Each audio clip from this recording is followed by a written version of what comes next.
ವಿನಾಶಾಯ ಚ ದುಷ್ಕೃತಾಂ ಧರ್ಮ ಸಂಸ್ಥಾಪನಾರ್ಥಾಯ ಸಂಭವಾಮಿ ಯುಗೇ ಯುಗೆ. ಪೃಥ್ವಿಯಲ್ಲಿ ಧರ್ಮ ಗಾನಿಯಾದವಾಗ, ಅಧರ್ಮ ಬೇರೆ ಮೀರಿದವಾಗ, ಗೋವುಗಳಿಗೆ, ಬ್ರಾಹ್ಮಣರಿಗೆ, ಸ್ತ್ರೀಯರಿಗೆ, ಶಿಶುಗಳಿಗೆ ಕಷ್ಟವೋ ಆಪತ್ತೋ ಬಂದೊದಗಿದವಾಗ ಆ ಕಷ್ಟ ನಿವಾರಣೆಗಾಗಿ ಯುಗ ಯುಗದಲ್ಲಿ ಬಗೆ ಬಗೆಯ ಅವತಾರವನ್ನೆತ್ತಿದವ ನಾನು. ಆದಿಯಲ್ಲಿ ಚತುರ್ವೇದಗಳನ್ನು ಅಪಹರಿಸಿ ಸಮುದ್ರದಾಳದಲ್ಲಿ ಅಡಗಿದ ತಮವಾಸುರನ್ನು ವಧಿಸುವುದಕ್ಕಾಗಿ ಮತ್ಸ್ಯಾವತಾರವನ್ನೆತ್ತಬೇಕಾಯಿತು.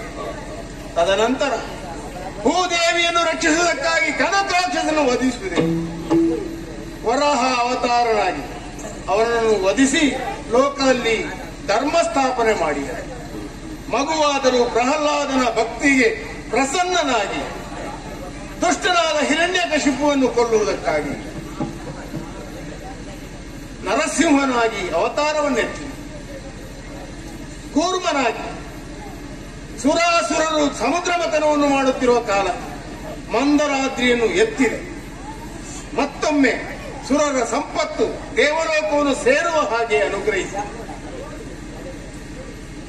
ವಾಮನನಾಗಿ ಬಲಿಯನ್ನು ಪಾತಾಳಕ್ಕೆ ದೂಡಿ ಮತ್ತೆ ದೇವಲೋಕವನ್ನು ಸುರರಿಗೆ ಕೊಟ್ಟಾಗಿದೆ.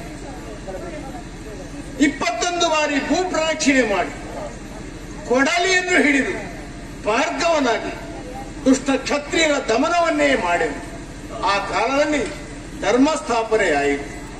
ರಾವಣಾದಿ ದುಷ್ಟರನ್ನು ವಧಿಸುವುದಕ್ಕಾಗಿ ದಶರಥ ಸುತನಾಗಿ ಹುಟ್ಟಿದೆ ತ್ರೇತಾಯುಗದಲ್ಲಿ. ದ್ವಾಪರ ಯುಗ ದೇವಕಿ ವಸುದೇವರಿಗೆ ಮಗನಾಗಿ ಮಧುರೆಯಲ್ಲಿ ಜನಿಸಿದ ನಾನು. ಮಾವನು ಬಂಧುವು ಆದರೂ ದುಷ್ಟ ರಾಜಕಾರಣಿ ಕಂಸ. ಅವನ ಜೊತೆಯಲ್ಲಿ ಶಿಶುಪಾಲಾದಿ ದೈತ್ಯರನ್ನು ವಧಿಸಿ ಲೋಕದಲ್ಲಿ ಧರ್ಮ ಸ್ಥಾಪನೆ ಮಾಡಬೇಕು ಎನ್ನುವ ಕಾರಣಕ್ಕಾಗಿ ಪಾಂಡವದ್ವೇಷಿಯಾದ ಕೌರವರನ್ನು ಪಾಂಡವರಿಂದಲೇ ವಧಿಸಿ ಒಂದು ರೀತಿಯ ಧರ್ಮ ಸ್ಥಾಪನೆಯನ್ನು ಮಾಡಿದವರಿದ್ದೇನೆ. ಪತಿತೋದ್ಧಾರಕ್ಕಾಗಿ ಅವತರಣವಾಗಿದೆ. ಈ ಯುಗದ ಈ ಅವತಾರದ ನಮ್ಮ ಕಾರ್ಯ ಇಲ್ಲಿಗೆ ಮುಗಿಯಿತು ಎಂಬುದೇ ನಮ್ಮ ಆಲೋಚನೆ. ಹಾಗಾದರೆ ಈ ಅವತಾರಕ್ಕೊಂದು ಅಂತ್ಯ ಆಗಬೇಕಲ್ಲ. ವಿಧಿ ನಮ್ಮನ್ನು ಏನು ಮಾಡಿಸುತ್ತಾನೆಯೋ ಹಾಗೆಯೇ ನಡೆದುಕೊಳ್ಳಬೇಕು. ಇದು ಪ್ರಾಪಂಚಿಕ ಧರ್ಮ. ನೋಡೋಣ, ಕಾಲ ನಿರೀಕ್ಷೆ ಇರಬೇಕಾದ್ದು ನಮ್ಮ ಧರ್ಮ. ಯಾರದು? ಜಯ ಜಯ ಜಯ ಕೃಷ್ಣ ಮುಕುಂದ ಮುರಹರಿ ಗೋವಿಂದ ಗೋವಿಂದ. ವಜ್ರ, ಏನು ಮಗು? ಸ್ವಾಮಿ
ಹೇಳು, ಏನು ಅವಸರದಿಂದ ಬಂದೆ? ಬರೋದಕ್ಕೂ ಕಾರಣ ಇದೆ ದೇವ.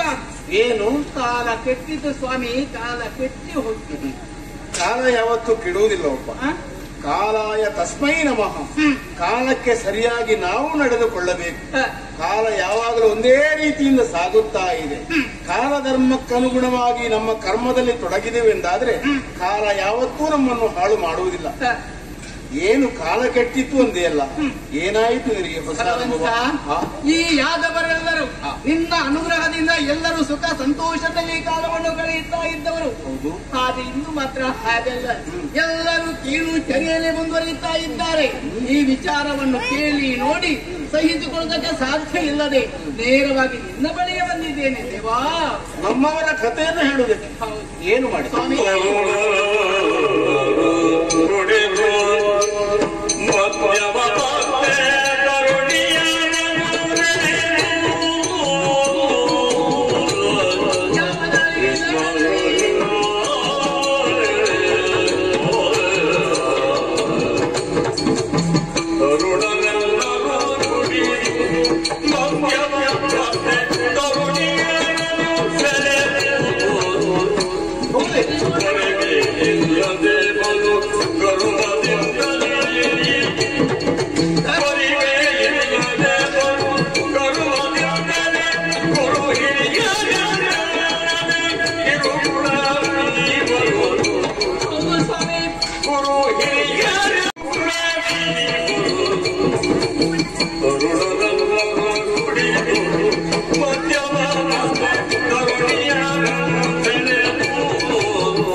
ಹಿರಿಯರನ್ನು ಪ್ರೀತಿಸುತ್ತಾ ಇದ್ದರು.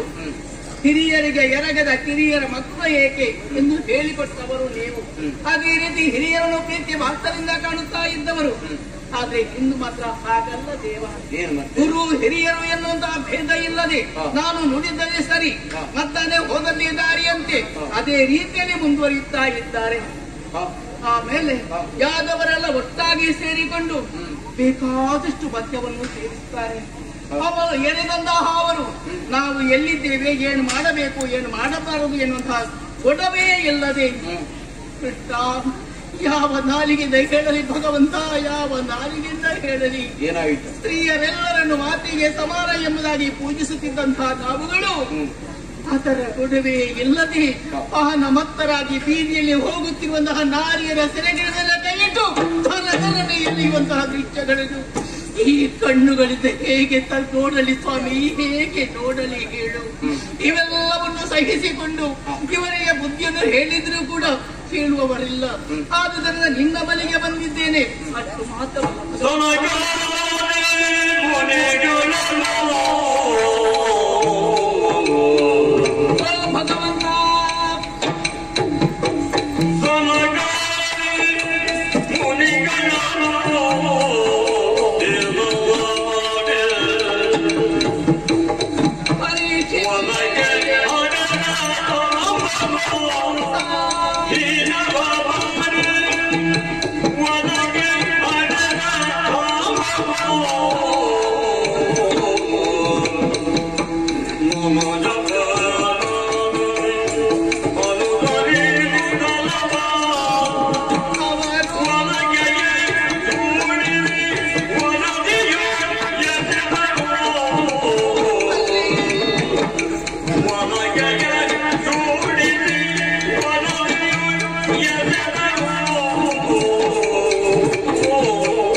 ಭಗವಂತ ಯಾದವರೆಲ್ಲ ಒಟ್ಟಾಗಿ ಸೇರಿಕೊಂಡು ಬ್ರಹ್ಮ ಮಾನಸ ಪುತ್ರರಾದಂತಹ ಸನಕಾದಿಗಳನ್ನು ಪರೀಕ್ಷೆ ಮಾಡುವುದಕ್ಕೆ ಹೊರಟಿದ್ದಾರೆ ದೇವ. ಅವರನ್ನು ಪರೀಕ್ಷಿಸಿದೆ. ಪರಿಣಾಮ ತ್ರೈಮೂರ್ತಿಗಳ ಸನಕಾದಿಗಳು ಅವರನ್ನು ಪರೀಕ್ಷೆ ಮಾಡಬೇಕು, ಅವರನ್ನು ಪರೀಕ್ಷೆಯಿಂದ ನಾವು ತೇರ್ಗಡೆ ಹೊಂದಬೇಕು ಎನ್ನುವಂತಹ ಉದ್ದೇಶವನ್ನು ಇರಿಸಿಕೊಂಡು ಭಗವಂತ ಸಾಂಬಾರಿಗೆ ಬಟ್ಟೆಯ ಹೊಟ್ಟೆಯನ್ನು ಕಟ್ಟಿ ಗರ್ಭಿಣಿ ಸ್ತ್ರೀ ಗಂಡ ಎಲ್ಲ ಬಸರಿಯಾಗಿದ್ದಾಳೆ. ಇನ್ನು ಮುಂದೆ ಹೆರುವಂತ ಮಗು ಯಾವುದು ಎಂಬುದಾಗಿ ಕರೆದುಕೊಂಡು ಹೋಗಿ ಕೇಳಿದ್ರು ಭಗವಂತ. ಶಿವ ಶಿವ. ಇದೆಲ್ಲವನ್ನು ಅರಿತಂತಹ ಅವರು ಹೇಳಿದ ಮಾತು ಒಂದೇ, ಏನು? ಗಂಡು ಅಲ್ಲ ಹೆಣ್ಣು ಅಲ್ಲ, ಇವಳು ಇರುವಂತಹ ಹೆಣ್ಣು ಒಣಕೆಯಾಗುತ್ತದೆ, ಇದರಿಂದಲೇ ಯಾದವ ಕುಲವೆಲ್ಲವೂ ನಾಶವಾಗಿ ಹೋಗುತ್ತದೆ ಎಂಬುದಾಗಿ ತಪ್ಪಿಸಿದ್ದಾರೆ ಭಗವಂತ. ಮುಂದೇನು ಗತಿ ನೀನೇ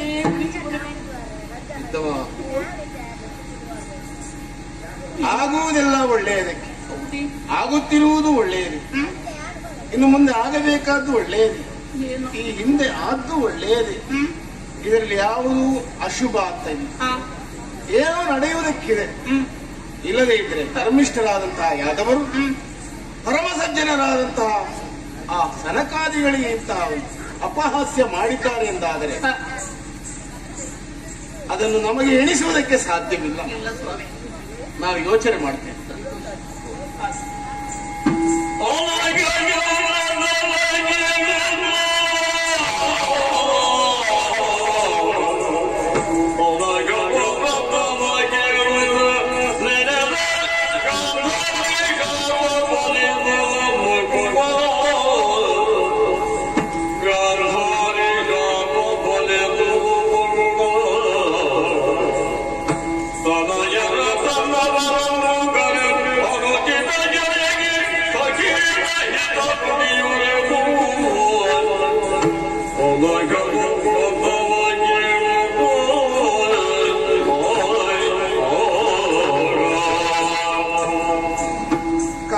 ತಸ್ಮೈ ನಮಃ.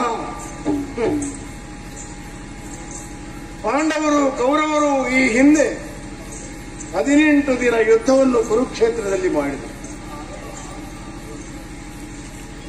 ಗಾಂಧಾರಿಯ 100 ಮಕ್ಕಳು ರಣದಾರುಣಿಯಲ್ಲಿ ಭೀಮನಿಂದ ಹತರಾದರು. 18 ಅಕ್ಷೋಹಿಣಿ ಸೈನ್ಯವು ಸರ್ವನಾಶವಾಗಿ ಹೋಯಿತು. ಉಳಿದವರು ಪಾಂಡವರ ಇವರು ಮತ್ತು ಕೆಲವು ಯಾದವರು. ಗಾಂಧಾರಿಯನ್ನು ಸಂದರ್ಶಿಸುವಾಗ ಹೆತ್ತೊಡಲು ನೊಂದು, ನನ್ನ ಸಂತತಿ ನಾಶವಾಗುವುದಕ್ಕೆ ಕಾರಣ ನೀನು ಕೃಷ್ಣ. ನಮ್ಮ ಅಂತ್ಯಕಾಲದಲ್ಲಿ ಎಳ್ಳು ನೀರು ಬಿಡುವುದಕ್ಕೆ ಒಂದೇ ಒಂದು ಮಗು ನಮ್ಮ ಬಳಿಯಲ್ಲಿಲ್ಲ. ಇವರೆಲ್ಲ ನೀನು ಕೊಲ್ಲಿಸಿದೆ ಭೀಮನಿಂದ. ನೀನು ಸಂತೋಷದಲ್ಲಿರುವೆಯ ಕೃಷ್ಣ? ನನ್ನ ವಂಶವನ್ನು ಸರ್ವನಾಶ ಮಾಡಿ ನೀನು ಸುಖವಾಗಿರಬಾರದು. ನಿನ್ನವರು ಹೊಡೆದಾಡಿಕೊಂಡು ನಿನ್ನ ಯಾದವ ವಂಶ ಸರ್ವನಾಶವಾಗಲಿ, ಈ ರೀತಿಯಾಗಿ ಶಾಪವನ್ನು ಕೊಟ್ಟು ಪರಮ ಪತಿವ್ರತೆ ಗಾಂಧಾರಿ ದೇವಿ ತನ್ನ ಗಂಡನಿಗಿಲ್ಲದ ಆ ಕಣ್ಣುಗಳು, ಆ ದೃಷ್ಟಿ ನನಗೇಕೆ ಎಂದು ಮದುವೆಯಾದ ಕ್ಷಣದಿಂದ ಈ ಕಾಲದವರೆಗೂ ಕಣ್ಣಿಗೆ ವಸ್ತ್ರವನ್ನು ಕಟ್ಟಿಕೊಂಡವಳು. ಪ್ರಪಂಚದ ಬೆಳಕು ನನಗೆ ಬೇಡ ಅಂತ ನಾರಿ ಕೊಟ್ಟ ಶಾಪ ಇದು, ಅದರ ಪರಿಣಾಮ ಇರಬಹುದು. ಕೈಮೀರಿ ಹೋಗಿದೆ, ಏನು ಮಾಡುವುದಕ್ಕೂ ಸಾಧ್ಯವಿಲ್ಲ. ಆದರೂ ಪ್ರಯತ್ನ ಮಾಡಬೇಕಾದ ಪುರುಷ ಧರ್ಮ. ನಮ್ಮವರನ್ನು ಕರೆದು ಅವರಿಗೆ ಹಿತವಚನವನ್ನು ಹೇಳಬೇಕಾದ್ದು ಹಿರಿಯರಾದ ನಮ್ಮ ಧರ್ಮವಾಗಿದೆ. ಬರುವುದಕ್ಕೆ ಹೇಳಿದ್ದೇನೆ, ನೋಡೋಣ.